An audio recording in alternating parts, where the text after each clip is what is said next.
So good morning students. Human resource management में आज की इस क्लास के सेशन में आपका सब बच्चों का स्वागत है। सो बच्चों, आपको याद है हमने लास्ट लेक्चर 42 नंबर का जो पढ़ा था वो था हमारा टैलेंट मैनेजमेंट एंड एक्विजिशन। तो आज जो अपन टॉपिक पढ़ रहे हैं वो इसी का कंटिन्यूशन है और टॉपिक का नाम है talent and management acquisition process. तो ये जो पिक्चर आपके सामने आ रही है इसमें आपको दिख रहा होगा कि there are 5 steps: inbound marketing, outbound marketing, filter and selection, conversion and onboarding और कंटिन्यूस इम्प्रूवमेंट। हमने पढ़ा था लास्ट लेक्चर में कि हर कंपनी ये चाहती है कि उसके यहाँ पे टैलेंटेड मैनेज एम्प्लॉयज़ जो हो क्या करें, वो आए, अट्रैक्ट हों, उनको वो रिटेन भी करती है और उसकी वो कोशिश भी करती रहती है, क्योंकि टैलेंटेड एम्प्लॉयज़ से उनके ऑर्गेनाइजेशन के जो गोल्स हैं वो जल्दी अचीव होते हैं। तो इसी प्रोसेस को हम आज पढ़ रहे हैं। तो पहला जो है हमारा इनबाउंड मार्केटिंग। जैसे हम क्या कह रहे हैं कि जो टैलेंट एक्विजिशन मैनेजर है ना, वो ये चाहता है कि उसके यहाँ पर बेस्ट से बेस्ट एम्प्लॉय क्या करे, वो अट्रैक्ट हो और काम करने के लिए एप्लीकेशन सेंड करे। तो इसके लिए ज़रूरी ये है कि आपकी कंपनी की एक अच्छी सी इमेज क्रिएट करनी ज़रूरी है। जब आप रिक्रूटमेंट ड्राइव करेंगे, जब आप मार्केट कैंपेन करेंगे, तब आपके ये जो कंपनी की जो इमेज है ना, यही मार्केट में सबसे पहले जाती है। और ये अच्छी इमेज तभी हो पाएगी जब आपके यहाँ जो एम्प्लॉयज़ हैं वो अपने टैलेंट और अपनी स्किल्स के हिसाब से काम कर पा रहे हैं। तो ये इमेज जितनी अच्छी फैलेगी, जितना आपकी कंपनी की जो ब्रांड वैल्यू है वो बढ़ेगी, उतने ज़्यादा बेस्ट एम्प्लॉयज़ आपकी कंपनी में काम करने में इंटरेस्ट दिखाएंगे। और यही हमारे लिए इनबाउंड मार्केटिंग का काम करती है। तो जितने ज़्यादा टैलेंटेड एम्प्लॉयज़ आएंगे, उतना आपकी ऑर्गेनाइजेशन की ब्रांड वैल्यू बढ़ेगी, और जितनी ब्रांड वैल्यू होगी उतने टैलेंटेड लोग आपके साथ जुड़ना चाहेंगे। तो ये आपस में एक दूसरे के साथ इंटर कनेक्टेड और इंटर रिलेटेड दोनों चलते हैं। अब हम जानते हैं कि रिक्रूटमेंट एक प्रोसेस होता है जिसके अंदर कंपनी अपने यहाँ पर वैकेंट जॉब पर बेस्ट एम्प्लॉय को सिलेक्ट करना चाहती है। तो इसके लिए कंपनी क्या यूज़ कर रही है, वो एक स्मार्ट फार्मूला या स्मार्ट वेपन यूज़ करती है, जिसे हम लोग कहते हैं एम्प्लॉयर ब्रांड।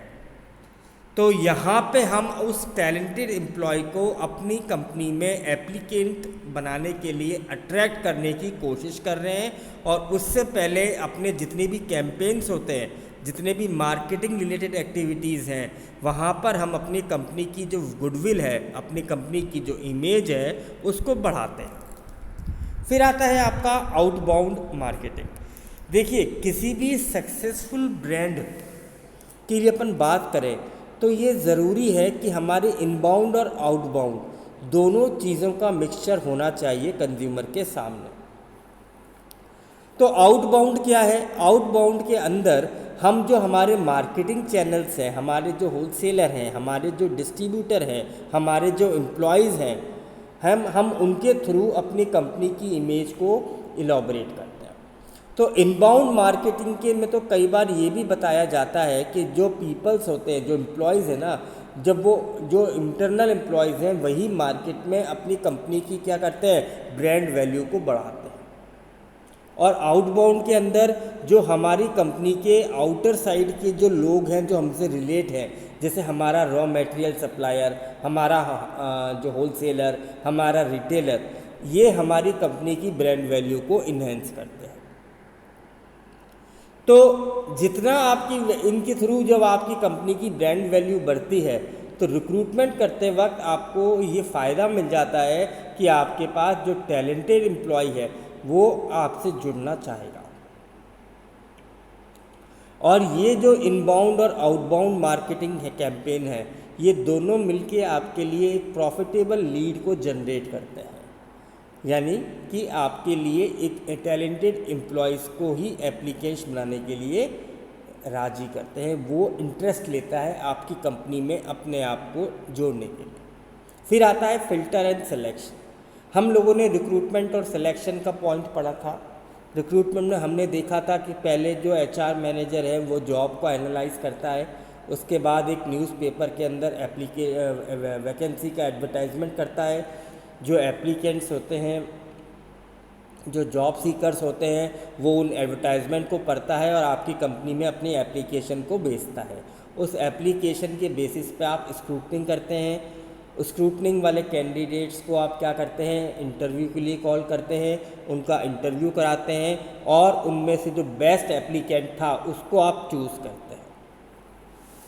तो यहाँ पे हम क्या देख रहे हैं कि जो टैलेंट एक्विजिशन का जो प्रोसेस है, अंडर दिस पॉइंट हम अपनी रेगुलर मार्केटिंग में भी इस चीज़ को यूज़ करते जाते हैं। हम ऐसे किसी पर्सन को भी अपने साथ जोड़ना नहीं चाहते जो कि हमारे ब्रांड वैल्यू को इंक्रीज़ ना करे। तो हर कंपनी जब फिल्टर और स्क्रूटनिंग का जब फॉर्मूला यूज़ करती है, यानी स्क्रूटनिंग जब करती है, तो वो उस पर्सन की स्किल्स, नॉलेज और उसका पोटेंशियल देखते हुए स्क्रूटनिंग करती है कि कौन सा पर्सन हमारी कंपनी की ब्रांड वैल्यू को इंक्रीज़ करने में मदद करेगा। तो यहाँ हम क्या करते हैं, हम अपने कैंडिडेट्स की परफॉर्मेंस को एनालाइज कर रहे होते हैं ऑन डिफरेंट पैरामीटर्स पर, जैसे उसकी एजुकेशनल क्वालिफिकेशन क्या है। कई कंपनी का ये क्राइटेरिया होता है कि उनके यहाँ जितने भी एम्प्लॉयज़ हैं वो हाईली क्वालिफाइड होने चाहिए। जैसे कुछ कंपनीज रखती हैं कि हमारे यहाँ पे यदि आपको एप्लीकेशन सेंड करनी है तो आपकी from 10 to till PG degree वो 60% से अबव होनी चाहिए। तो यहाँ पे वो अपने एम्प्लॉयज़ को मार्केट में दूसरे कंपनी के एम्प्लॉयज़ से अलग क्या कर रही है कि मेरे यहाँ जो एम्प्लॉयज़ हैं वो हाईली क्वालिफाइड होते हैं। ऐसे ही दूसरा पैरामीटर होता है आपका स्किल सेट और डोमेन एक्सपर्टाइज। कुछ कंपनीज क्या देखती हैं कि जो जॉब हमें करवानी है उसमें कौन सी स्किल होनी चाहिए या कौन से एरिया में, कौन से पर्टिकुलर फील्ड में वो एक्सपर्ट होना चाहिए, ये भी उनकी स्क्रूटनिंग का एक क्राइटेरिया होता है। कुछ लोग पर्सनैलिटी के हिसाब से अपने एम्प्लॉयज़ को स्क्रूटनिंग करते हैं। जैसे हमने सुना होगा कि कई गवर्नमेंट जो है डिपार्टमेंट, जैसे डिफेंस है, पुलिस है, वहाँ पे कई बार आपके हाइट 6 से ऊपर होनी चाहिए। अगर आपको उस पर्टिकुलर फील्ड में या उस पर्टिकुलर डिपार्टमेंट में जाना है तो आपको इतनी हाइट होनी ज़रूरी है। तो कुछ लोग पर्सनैलिटी के हिसाब से, हाइट के हिसाब से भी अपने यहाँ पे एप्लीकेंट्स की एप्लीकेशंस को स्क्रूटनिंग में दिखाते हैं।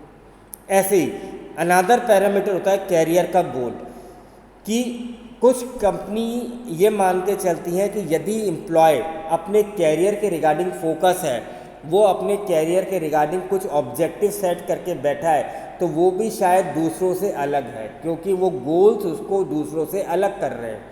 और यदि वो गोल को अचीव करता हुआ चल रहा है पास्ट परफॉर्मेंस के हिसाब से, तो वो आपकी कंपनी के लिए सूटेबल है या नहीं, ये भी उनको अपने पैरामीटर में कंसीडर कर सकते हैं।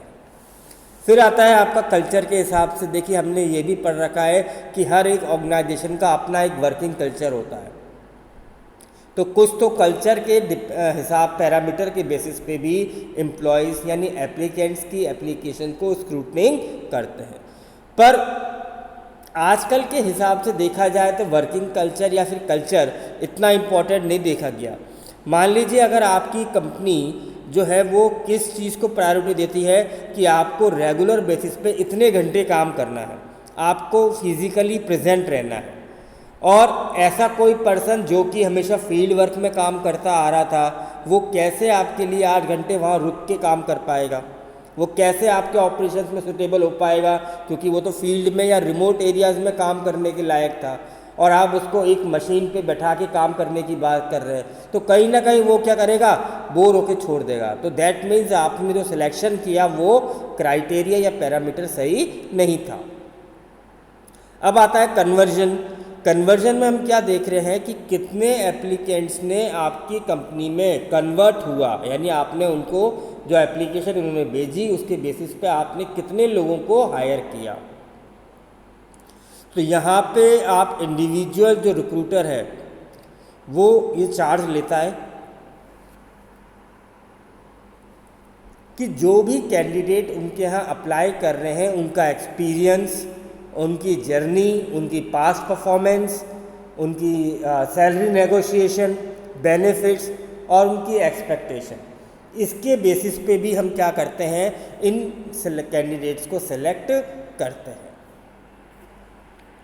तो यदि हम बात करें कि टैलेंट एक्विजिशन स्ट्रेटजी में हम क्या कर रहे हैं, हम अपनी कंपनी की ब्रांड वैल्यू के अंदर उन एप्लीकेंट्स को अट्रैक्ट कर रहे हैं ताकि वह आपकी कंपनी में अप्लाई करें।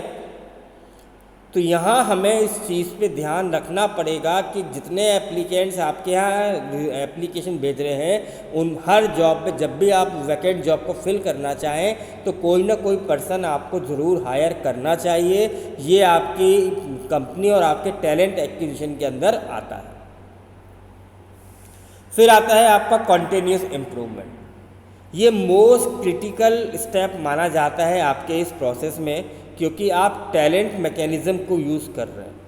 ये तभी होगा जब आपके यहाँ जो एम्प्लॉय जिसमें जो टैलेंटेड था उसने एप्लीकेशन तो भेजी, बट जब आपने उसको हायर किया तो उसको आपने और ज़्यादा इम्प्रूव किया, उसकी एटीट्यूड में, उसकी नॉलेज में, उसकी स्किल्स में आपके ज्वाइन करने के बाद से और भी अगर इम्प्रूवमेंट आ रहे हैं तो उसका टैलेंट जो होगा वो आपकी ऑर्गेनाइजेशन के लिए ज़्यादा बेनिफिशियल होगा।